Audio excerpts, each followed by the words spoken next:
Okay, Lewis. New episode of Gareth Jones on Speed starting in 15 seconds.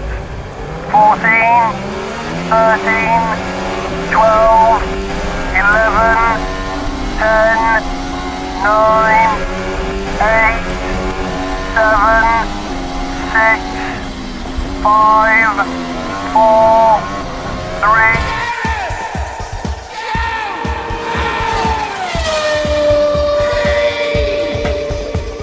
Hello and welcome to Gareth Jones on Speed. I'm Gareth and joining me are my two favourite ne'er-do-wells, Zog. Hello. And Richard. Hello. And I call you ne'er-do-wells, boys, because despite the fact that the F1 season has started, after, 3 or 4 or 5 months of starvation, neither of you watched the race live. Excuses, please. I was up very late the night before. Reasonable. Not entirely sober. And it was terribly early in the morning. Come on. And you lost an hour because the clock's changed. I know. And I lost an hour because of that stupid summertime thing. They do that on purpose, So I don't throw they? myself on the mercy of the court. It was just too hard. OK. Richard, the case for the defence? Couldn't be bothered, sir. Fair enough, right? Yeah, I didn't sleep on Saturday night for different reasons to Zog, because my disco days are over. And yes. yeah, no, our youngest child was not particularly well, and so she wasn't sleeping well. But it was not so badly that I was up anyway, and I could have just taken her downstairs and watched the race. So I needed more sleep. And then we went out in the daytime. We went to see some friends across town, and we were out till late. Again, child late, not late. Yeah. Got home, kids to bed, and then it was we'll have some dinner. And then we both wanted to catch up on Homeland. And basically, life happened. Life was in the way. Life gets in the way. Life moves fast. And then today I had to go to the Grand Tour office and do some actual work, boo hiss, and I didn't have time to catch up on anything. So I just read the race reports online, old school. So neither of you missed the race because you're over F1, which some people say they are. Well, I'll be honest, I don't feel that my life is any worse off for not watching the race. In a way, I might have, because I think we planned to go and see these mates yesterday, a point where my wife went, what are we doing this weekend? And I think I just went, the Grand Prix on, but it's in the morning, so it's fine. There might have been a point where I'd gone, the Grand Prix on, but I probably won't get up for it, so no, I'm going to be watching the race in the afternoon as live, so no, I'm out of action. And now I just thought, no, I'd rather go and see some old friends that we haven't seen for a while. Maybe you just had this strange sixth sense that it wasn't going to be the most exciting race ever. Might have been that. But yeah, I don't feel any pang of regret. And now I know what happened. I've no desire to go and watch the race. Certainly not in real time, because I know what happened, and it's just... Yeah, I mean, I don't think you missed... you probably agree, Gareth. It was not the most exciting race. So you have watched it now? I have watched it. It had its moments, but, it had a dramatic moment which sort of changed everything, but that was it. That was really the story for the race. But the whole weekend is more than just the race, of course, if you're still addicted like I am. It's exciting to have the season back on us and for there to be a race happening. And in my defence as well, I did watch qualifying on Saturday, not live. Again, I watched the Channel 4 package, so it wasn't completely live, but I watched their Saturday afternoon show and got to see Hamilton's qualifying lap, which I just thought was breathtaking. Pretty spectacular. Yeah, I mean, that was probably as big a thrill as you'd have got out of the race, to be honest. He talks about having party mode, this extra ability to crank the Mercedes engine up, which then Mercedes denied existed. So I think Lewis is the party here. He brings the party with him, doesn't he? Undoubtedly, there are different modes they can run the engine in, and they can turn it up a bit, they can turn it down a bit. All the teams can. And whether it's called party mode or not, it's a great idea. Lewis was certainly not in party mood at the end of the race. No. He wasn't the happiest chap. We'll come to the race in a minute, but quite a bit happened leading up to the race. The cruelest thing was either the fact that Daniel Ricciardo got a penalty during practice for not slowing down enough when a bit of wire appeared from the start-finish line, one of the timing wires. And of all the people to get a penalty, and that was bad luck. But 3 places. But it was a red flag or double yellow. It was red flag. They should penalise for infractions under safety flags. Yep. It's tough, but it was cruel. It just felt really harsh. Daniel Ricciardo, one of the few people who could take the race to Mercedes. Yeah, and at his home race. Exactly. Of course. Cruel. But that wasn't the cruelest thing. I reckon the cruelest thing was the haircut that Vettel was given. Have you seen his barnet? I quite like this. It's got a touch of the Henry V. medieval monk about it. Yeah. You know, Yeah. it's Or Forrest Gump. Yeah. that hard line where it's buzzed up to and then it buzzed a little bit less on top. Richard, would you have that haircut? No. Why would you? Oh. I mean, that's the thing. I've had some bad haircuts, fair comment. I do know. I admire people who have an extreme hairstyle, but that to me just looked unfinished. Or like a medieval simpleton. I mean, either way, it was odd. And also, because I think there's certain drivers could get away with it, Hamilton being one of them, because he's we're a cool used to guy him. and he does sort of outrageous, fashion-forward sort of things. But Vettel's fooling nobody. True. Look at my super cool craziness, yeah. Yeah, I trying a little bit respect him too hard, greatly you as a think? driver, and I think he's sometimes quite an amusing maybe. and chipper chap. But he is not someone to toy with his usually sensible hairstyle. I put on Twitter, he just looked like he'd left his branded cap on at the barber's and they'd gone, can you take that off? No. Well, I was going to buzz your hair. No. I know what you mean. It saved 0.6 seconds at the hairdresser by leaving my cap on. But, you know, maybe his radical haircut approach so baffled the opposition that it threw Mercedes into a bit of a tizzy when maybe that They were contributed just doing to some of the virtual maths and then safety they car went, thing, I've you just know? remembered Vettel's haircut and I Exactly. can't stop thinking about it. it's like- Why has he done that? It's like Dazzle Ship's camouflage, you know, you just... I had never Maybe, considered I the don't- psychological advantage was throwing people off by thinking, Distraction what technique. the is he doing? Other stuff that we noticed, apart from ridiculous haircuts, is the implication of introducing the halo, which is starting to filter down. Two things I noticed. Number one, they probably need to replace or rethink the camera positions on the car. Yeah, I was going to say, that was one of the But shocking. big impressions of the weekend was how much of the screen is taken up by Yeah. halo when you've got a lot of the in-car shots. It's Yeah, just but they- half the screen, halo. They knew the halo was coming. Yeah. Yeah. Why did they not? There's two things that looked really sort of slipshod, which was, first of all, they hadn't rethought the camera positions, and I gather they are going to, but I don't understand why they didn't before that. I mean, neither do I, but just a quick guess that there have to be kind of safety and other implications of repositioning cameras from well-known positions. You I know, guess that Halo was sort of... When was that agreed? Over a year ago. yeah. So it feels like they could have thought about this. The other thing that was a bit sloppy by F1 standards was some of the boards that showed the cars where to line up had the old logo on them. Oh, really? I didn't notice that. That's a bit of a slip. Oh. Yeah, I'd only know because someone on Twitter pointed it out and they had a screen grab, sure enough. Did anyone miss the grid girls? There were no grid girls. What did they do? I can't even think what they did. What did they do? I can't say I missed them really. No, they would have been there holding the national flags for the drivers and And now they weren't. looking decorative. Oh, they had mascots, didn't they? They had Did all they? those kids in the race outfits. I suddenly remember now. That's what Okay. they did, yeah. Little kids doing it, which is kind of cute. That's okay. That's good. Yeah. But the other upshot of the Halo is that they've had to reposition the start lights with a set of delay lights for those at the back of the grid because their vision angle is so reduced by the Halo that if you're beyond like sixth There are on the some grid... positions where you can't see it. Yeah, Ah, so they have two sets of start lights now. Let's hope they're in sync, even by a microsecond, which is how they measure things, isn't it? And the other one is that the lights on the gantries on the pits, which tell the cars when they can leave the pits, some of those are now invisible due to the Halo, so they've had to reposition those. It just keeps coming. And I reckon there's going to be an implication that they haven't thought of yet, which is going to show up very soon. It'll be a very serious one, but again, you'd have thought they'd have worked it all out. I think it's just going to be a lot of little things like this that will either get worked out or they'll go away when they think of something better than the Halo, whether it's a little aero screen that's deflecting debris or whatever. Let's hope so. Maybe we'll stop noticing it, but yeah, I don't think anybody likes the Halo right now. I think the problem with the screen is if the car's inverted, it makes it more difficult to get out. 'Cause at least you can get out in the gap of the Halo when it's inverted. And a screen isn't going to be as strong as a bar stopping a large, heavy object. For instance, a wheel. You know, I can see why they chose a Halo for safety reasons, but bad choice. The second part of that, I think you're right. I'm not so sure about the first part because I wouldn't have thought that driver egress is an issue when the car is upside down. You wouldn't be trying to get a driver out of the car when it's upside down, I think.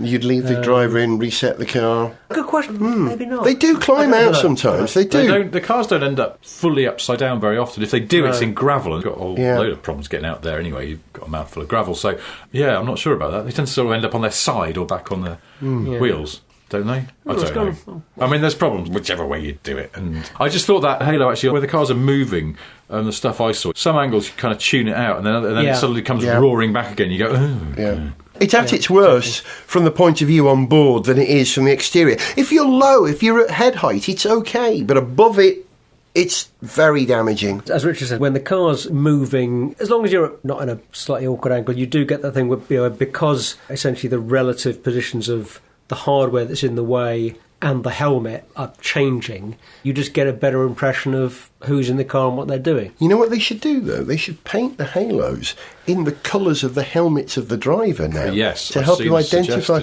Someone else up? Yeah. It was a whole chat about it. I think Damon Hill was involved in the conversation about it, or Tiff or somebody. Oh, really? I thought this was my idea now. No, I saw it mentioned. Yeah, I think everyone agreed it was a very good idea. I suppose there's probably some technical reasons why they can't about swapping over. I don't know. Does the halo detach? It must do. It must have some bolts on the bottom of it. It's mounted on plates. I think if it does detach, it's not sort of detachable in a sort of quick and easy removal kind of way, I think. I'd imagine because it's got to be solid. I assume, because it's got to be part of a very solid crash structure. Yeah. Titanium and carbon fibre. Grade 4 titanium, I believe, which is a specific type of titanium. The most commonly used form. I've come to know a tiny bit about grades of stainless steel. Right. 8.8 for a lot of bolts, 12.9 for slightly harder bolts. But grades of titanium, I guess grade 4 is good. Do you say titanium or titanium? It's better than grade 3, surely. Yeah, it's just like piano. Exactly. Titanium. Titanium, Richard? Titanium. Not titanium. No, I'd say titanium. Okay. And what about the new F1 music? Let's sort that out. The music? The new F1 theme? Bombastic enough for you, boys? It's very epic. It is very. But it's a bit too epic, isn't it? It's a bit too epic. It's almost sort of self-consciously epic. Yeah. It feels like it could be slapped over the trailer for a Michael Bay movie or something. And I haven't seen it being used over the footage of cars, but it feels like it sort of wouldn't fit. I found myself, when I was listening to it, thinking, now, if I was in an edit suite with telly people and we're going, right, have you got that music we're going to put over those F1 highlights? And someone played that, you'd go, no, go play me something else. As always happens in edit suites, particularly we've got a music supervisor, and go, right, I've got the track, and then everyone goes, no, I don't like it. Always happens. And felt sort of that it didn't match at all. I'm going to have to listen to it again over other bits of... Well, then I started thinking it's so epic and possibly even a little bit pompous that I'd love to put it over some of F1's most ridiculously dismal moments.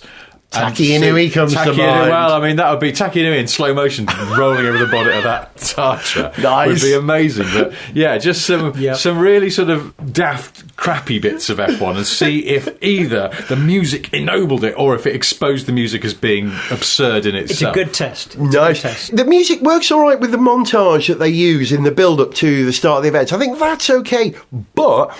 the music then carries on as they throw to your commentator, and in the case of Sky, which is where I get my Formula 1 from in the UK, Crofty then has to do his general introduction. Here we are in Melbourne, it's normal being here. They've had a race for 10 years, or whatever it is, he says. He then has to say this over this bombastic music that continues. And that forces him to, or any presenter, to sort of up their game and deliver it a bit more like Formula 1, Max Verstappen, and it feels a bit forced and artificial. I've no problem with the music, with the package, but carrying it on, no. Or actually, just maybe if someone is so inclined, just cut together the music over the top of repeated shots of that time that Juan Pablo Montoya smacked his head on a camera. That was quite funny, actually. Yes, that was. Not if you're Juan Pablo Montoya. No. Oh, you idiot, you broke my face. Was, I think, he did actually say that, didn't he? That's exactly what he said. Well remembered. Well done. You broke my face. My new favourite person in Formula 1, by the way, and you would have missed this if you haven't seen it, is Gunther Steiner. who runs the Haas Haas, team. yes. Yeah. Good strider's got the greatest race. He's got that sort of rasping rasp. He is so funny when he talks. I love him. We must write sketches with Gunter Steiner in it, Richard. Okay. That's the brief. Well, if Haas go on having races that are as eventful for them as this one, I think that shouldn't be a problem. And we'll come to that in a minute as well. will. You see, I'm saving the race for the second bit of the show, you see. I'm working up all the other stuff, getting that out of the way. Then This we is can just talk the about the build-up. race. Oh, Gotcha, well, yeah. on the note of the Halo, something I was thinking is that I wish that Nico Rosberg was still in Formula One, because he used to make a right old cock of getting out of the car as it was. And he was always it's a leaving his lot harder. tubes attached Yeah. and all those sort of things. Or somehow like, he dropped the steering wheel or he just fall out. He just wasn't good at getting out of a Formula One car. He wasn't. And seeing how hard it is, even for the more nimble and cat-like drivers like Hamilton, who was very good at getting out of a Formula One car in the old days, I wondered almost whether he went to the factory one day and went, right, getting out practice, leave me alone for an hour, I want to just practice getting out of the car, because he was doing quite well, but even he was clearly quite cautious about getting a foot caught and looking uncool.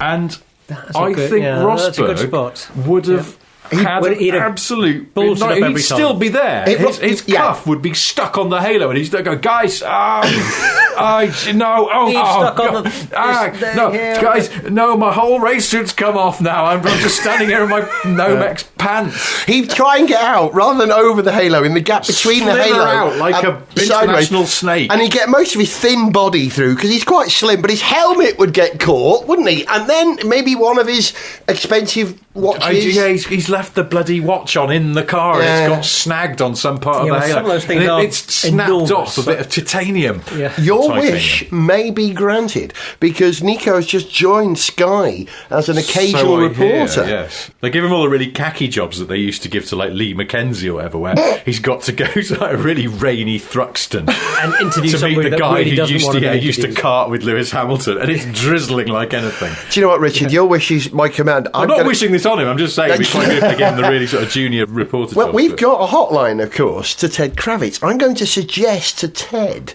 that we get Nico to do a report about how difficult it is to get in and out of a car with the Halo. Would you Yes. like to see that? But he's doing it because he hasn't got his race suits anymore. Probably, I don't know. They have to give them back. But anyway, he's doing it in jeans and a shirt, and there's more buttons. He is your- going to your belt's gonna get snagged something's for going to sure. get torn. He's basically going to end up dangling on the floor with one foot still on the top of the halo because his lace has got caught on some stuff. And if ever there's a reason to rejoin watching Formula One, there it is right there. Thank you, Richard. Yeah, not the racing. I mean, you know, it's the prospect of Nico Rosberg having a Frank Spencer style accident.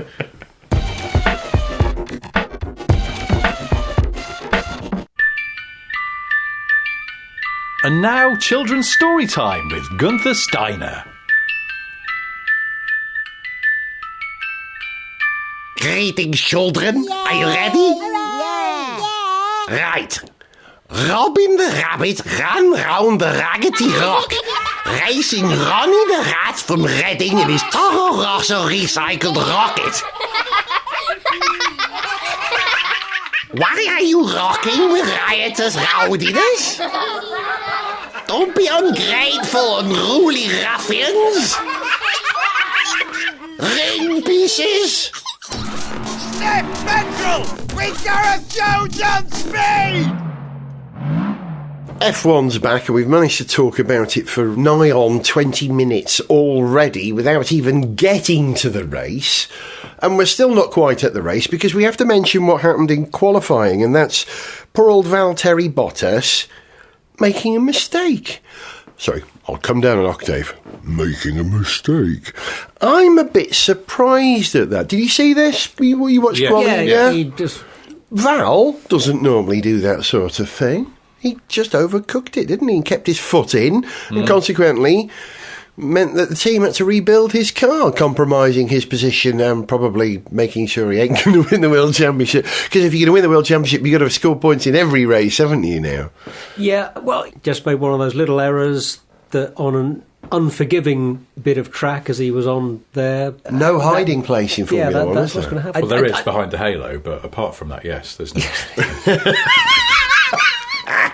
Oh, Or behind those new timing monitors they put on the front of the car so the drivers can see the other times when they're sitting in the pit garage. Have you seen these? The ones they prop on the front of the car. Yeah, and they seem to have got bigger and bigger and more elaborate over the years. I mean, I'm sure they used to just be sort of, there was like a kind of telly in the ceiling and they had to look up, but you know, their poor little necks can't be stretched that much, so they realised they could make these sort of monitors in a moulding that would sit on the front of the car. But they're now basically like a massive hardback book, because a lot of the teams now have got these two-sided ones with, I guess, a hinge in them. Kind of wrap around. So I guess it's a double monitor. screen They can sort of look at more than one bit of information at once.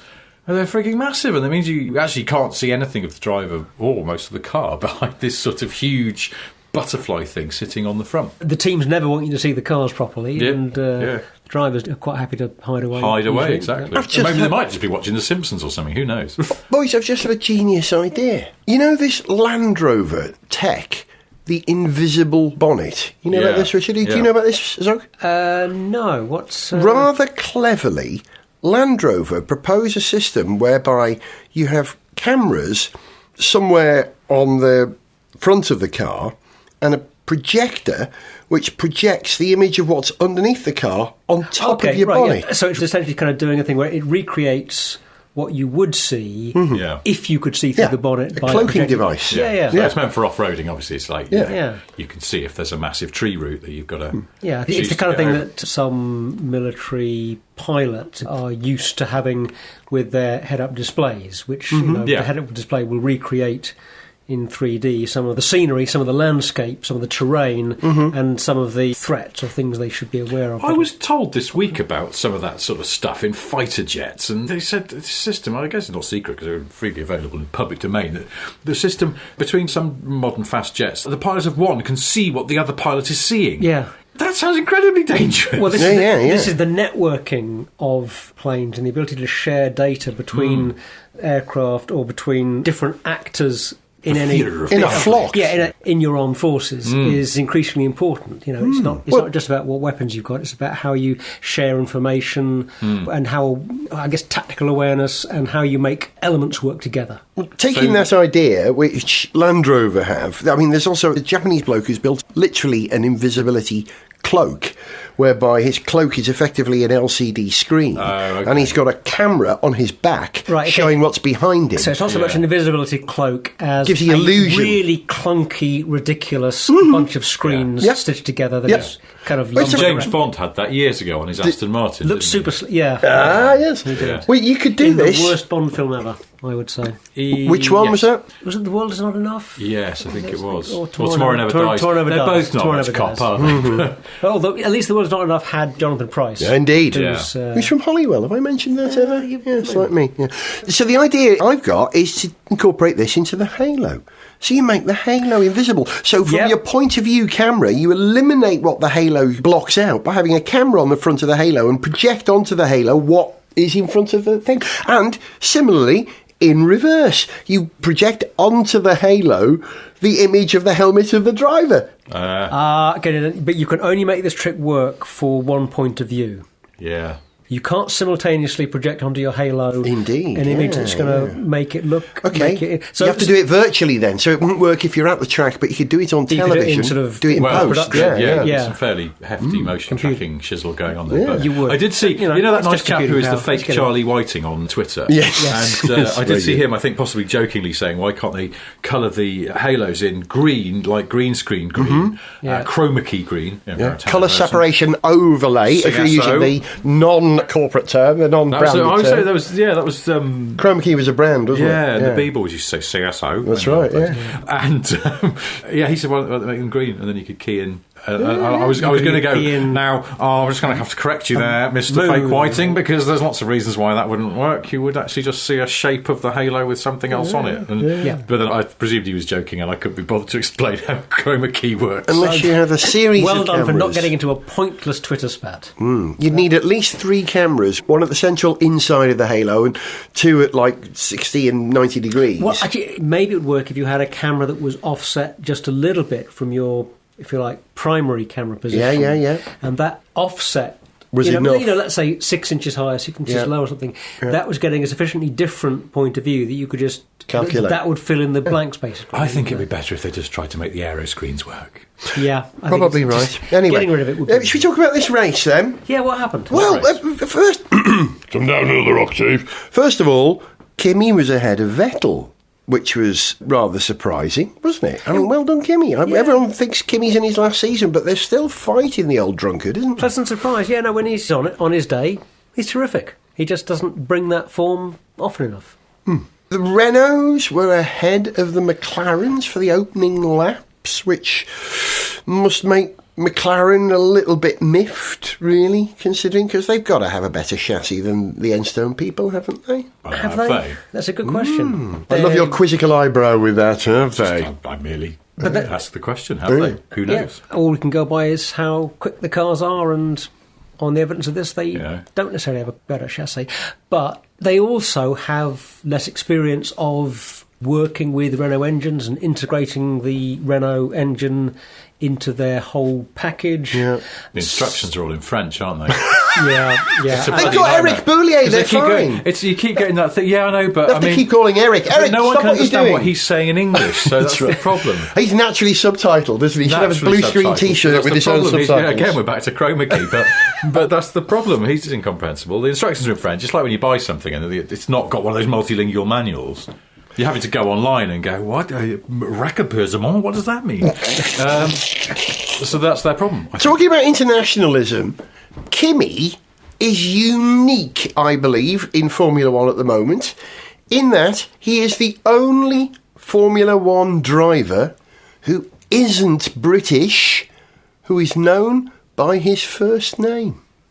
Well, we always talk about Lewis, we talk about Jensen, somebody, but not generally. Because Vettel's ahead of Alonso, you see, Kimi. I'll be honest, and I know that you do it as well, but I can't perspective, bear it when the commentators go, "Oh, Lewis is doing very well." There, you go, sod off. He's not his friend. If you're going to call some of the drivers by their surnames, as is the general sort of protocol in sport, call all of them by their surnames. I would say Raikkonen, I wouldn't say Kimi, because he's not my mate. I don't know him. But we always call the Brits by their first name. All the Brits. No, the commentators do. Yeah, I know, and it's annoying. It's really annoying. Yeah. It's as if they're friends and they're not friends. Yeah. And if they think they are friends, they're deluding themselves.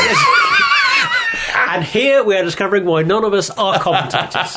Well, yeah, maybe. Because there goes Jensen Button. He's not my friend. Do you think we ought to mention their middle names as well, then, to complete the Well, no, formality? that's the only thing that's even worse is that Formula One habit of using people's initials, and I think it's probably a British motorsport thing. And it's like, JB, yeah, JB, hey, JB, how's JB doing? Yeah, okay. What's Jensen's middle name, I wonder? Interceptor? I don't know, but He strikes me as one of those people who doesn't have a middle name. I'd give him 2 middle names. Freddie. I don't have a middle name. Do you not have a middle name? I don't know. And I became aware. You don't have a last name. You're just Zolg. But if You need to look up if we're that, talking otherwise about you're screwed. If we're talking about my given name, I became aware that amongst all my peers, I think I've only had one other friend over the years who was not given a middle name as a child. Yeah, that's weird. It is actually quite unusual. One of my best mates, my friend Andy, who was my best man, you know him. Yeah. Funny Close man. your ears, podcast listeners, that's not relevant. But he doesn't have middle names, and he's the only other person I know who doesn't, apart from my mate at school, Mark Sidwell, who claimed all the way through school he didn't have a middle name. It turned out he had 2, they were really silly, so he didn't tell anyone. Wow. And speaking of which, Yes. just look this up. Jensen Button. Don't tell me. His middle name is Frederick Francis, so he's Jensen FF Button. He has 2. He does have 2. Please tell me they're FF. Please tell me. Oh. Jensen Alexander Lyons Button. He sounds like a member of the royal family. I He tell sounds you like what, the Queen Mother. he could drop the Jensen the Alexander and just be Lyons Button, which sounds like that's an Lyons incredible name. Come on, Lions. Sir Lyons Lyons. Button is the Sir kind Ly- of man who, in the late 19th century, would probably- have revolutionised street lamps. He or ran to the Antarctic in 4 minutes. Oh yes, that Yeah. kind of thing. Or maintain some spectacular defence of a tiny fort in Afghanistan. And Yes, that's it. Yes, he single-handedly fought off using only his hands, literally. When Roger Bannister died, one of the newspapers, I think it was the Daily Star, that bastion of journalism, on their website, their initial report said, Roger Bannister dies, the first man to run the minute mile. What? No. You need to do some fact checking And there, that's my what killed friends. him. Yeah, he's able to run at No wonder. 60 miles an hour. They need a new 4 key on that typewriter, which I didn't just work. need to do some doesn't proper it? bloody journalism. That's what I need to do. There wasn't a great deal of overtaking, unless you count that overtaking manoeuvre of Vettel in the pits at the race. Yeah, I mean, most of the action was in the first couple of laps. There was a bit of overtaking, but other than that, yeah, very little overtaking. during the Ricardo race. took Hulk because he was out of position by 3 positions, so he was, in a Yeah. better place to overtake. But bless Ricardo, he is one of the best overtakers, isn't he? And so is Max for that reason. Max, is he your friend? Oh, sorry. Do you know him? Well, I You've know been his to his dad. house? Yeah, I knew him when he was a baby. Does that count? No. Mr. Verstappen, sorry. Yeah, actually, Max is possibly the only other one apart from Kimi we call by the first name. But no, that's not allowed, is it? Sorry, Richard. It's up to you. Yeah. Sorry. Moving on. Danny was very good at overtaking, wasn't he? Alonso, you would have missed this, Richard, if you didn't see the race, but Alonso came on the radio. Fernie, as I call him, because we're always going to the pub together. You know? Nando, chicken boy, was berating his engineer. He said to him that his engineer was losing the race already because he felt he was giving up because of strategy. And the engineer had to come back on the radio and say, no, the energy's really high here. Really embarrassing. But to be fair to them, they ended up with 5th place. Yeah. Well, then, actually, practically a remarkably championship. good finish. I mean, that's really good. By modern McLaren standards, that's incredible. It is. Yeah. I mean, but the energy's really high here. It was hilarious. It just sounds like someone in really sensible slacks standing in a pub going, "It's crazy in here." McLaren engineers having a wild night out. Those wacky guys. There's a lot of energy here. Woo! And then at lap 16, Gasly's Honda engine gave up. Now that was a real disappointment, actually, because Not to McLaren. Well, no. McLaren probably popped a bottle of champagne at that point, didn't they? But in pre-season testing, it looked like Toro Rosso maybe were going to be kind of respectable, but then back of the grid. Do you know? And by respectable, I mean not dismally awful, and then back of the field and retiring. I was really hoping for more from Toro Rosso this time. My wife's not been paying attention to Formula 1 development, so no reason why she would, but she saw Brendan Hartley on the telly on Saturday when I was watching the qualifying, and she just went, "Who is this guy?" And I went, "Oh, it's Brendan Hartley." And she went, "Where's he come from?" And I went, "Well, New Zealand." And she went, "Oh, that explains it." And then she rather liked him, but it's just because once you get your head around the fact, of course, okay, yes. He's got a very long face, hasn't he? He had just terrible hair when he was younger as well. Had a longer one by the end of the year, I reckon. Hey. Well, we'll see. Very good, Mr. You haven't got a last name, have you? No. Okay, lots of detailed changes to the coverage as well, I noticed this year. Pictures of drivers come up during the pit-to-car radio. Did you see that's that? quite neat. Yeah. And the colour of the team as well, their official sort of season colour. And some of the on-screen tech seems to be a little bit smaller, though, I think. That slightly bothered me. No, I moved your telly further away while you were looking. That's what it is. And when a driver gets a purple sector, instead of the time coming up in purple, it also says in big, bold letters, purple sector, in purple. I like the graphics changes. I thought they were quite swishy. Yeah. Do you Just like... Yeah, they look good, but I thought some of the text was a bit harder to read. And the tyre colours, this is the new thing. There are 23,000 different grades of tyre now, is that right? Yes, like a Pantone chart. It's no longer red, yellow, white, blue. Pink, spotty, black. Yeah. Why haven't they got black Pink's the new one, isn't it? Pink is the new... Honestly, they should Hypersoft, just do isn't some it? kind of deal with Farrow and Ball and have all different Mouse's back tyres this week and Salmon's anus, whatever they you know Farrow and Ball, the fancy paint company. This house is the teams painted could in do with more, Well, of course, sponsors. you live in North London. Yeah, I mean, why didn't they go Roy G. Biv? It would have made it easier. Red, orange, yellow, green, blue, indigo, violet. You could work out which was the hardest and which was the softest straight away. You can't because the blue indicates wet weather, perhaps. Roy G. Biv? Red, orange, yellow, green, blue, indigo, violet. Like a it's rainbow. both. It's a track by Boards of Canada and a mnemonic for colours of the rainbow. Yeah. Red and yellow and green and blue, orange and purple and green. And brown. Why isn't brown in the rainbow? And russet. Because Does brown exist? If you get a rainbow and you squish it up, then it just becomes all brown. Okay. Like Play-Doh. Thank you. Lap 23, Magnussen pulls off with a wheel nut failure. And then a matter of something like 2 laps later, I think, same thing happens to Grosjean. Yeah. How do you feel if you're a Haas mechanic now, then? Well, you saw that guy who was in some way responsible or involved in it and was very sad. There was that footage of Grosjean going over and giving him a hug and sort of pawing at him in a really weird way. A bit weird. But well-intentioned, and was sort of giving him a pep talk and going, hey, come on, it's okay, it's going to be all right, which it was very sweet. Somebody pointed out that one of the problems with tyres going on wrong is if it does go wrong, your instinct is to put your hand up and wave it around saying, it's gone on wrong. And putting your hand up is the signal that says, my tyre's gone on right. Yeah.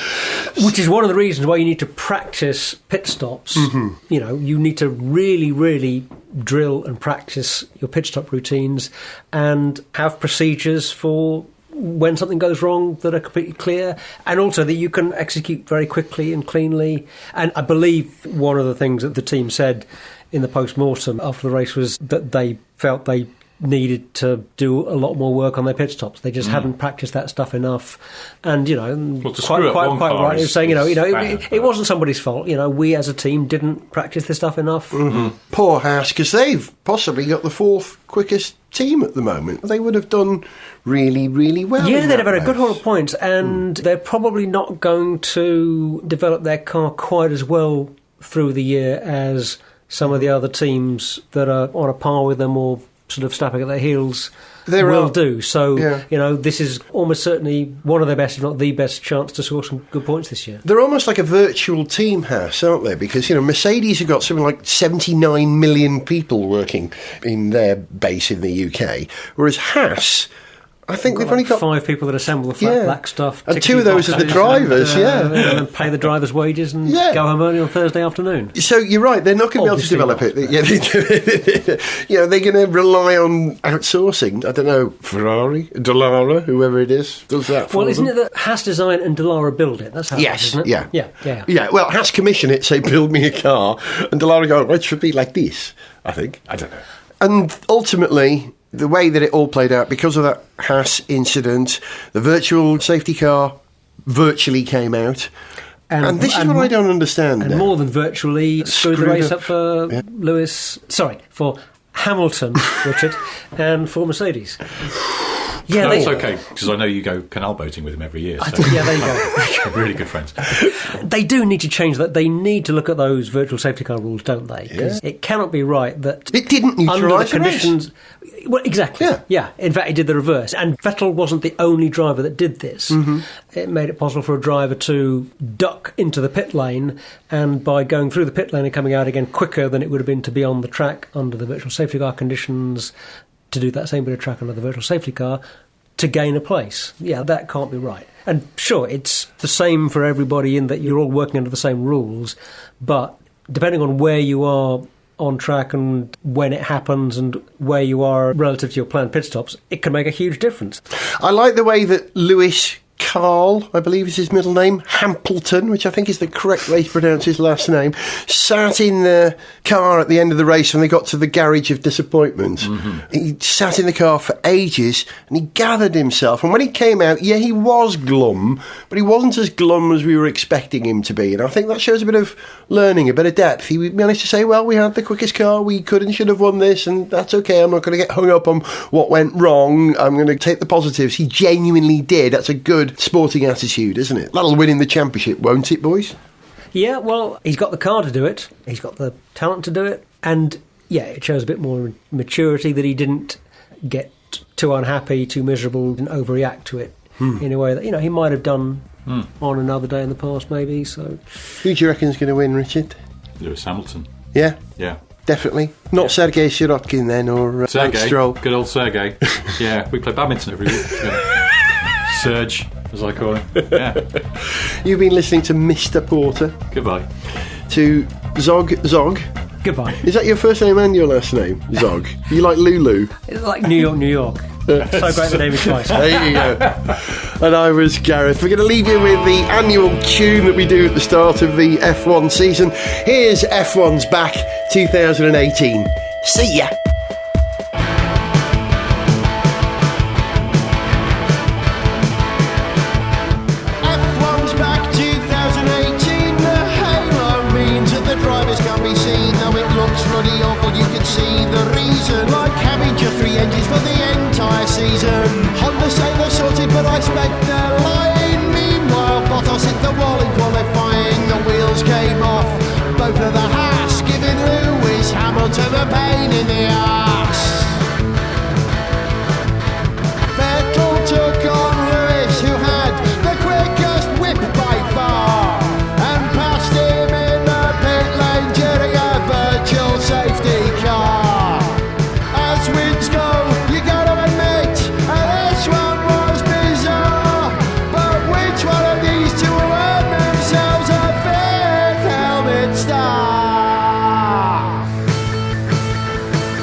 send us an email, see pictures, get song lyrics, join our Facebook fan site, follow us on Twitter, or to find out about sponsorship opportunities, go to garethjones.tv. Gareth Jones on Speed is made in London by Whiz Bang. Gareth Jones on Speed! Speed!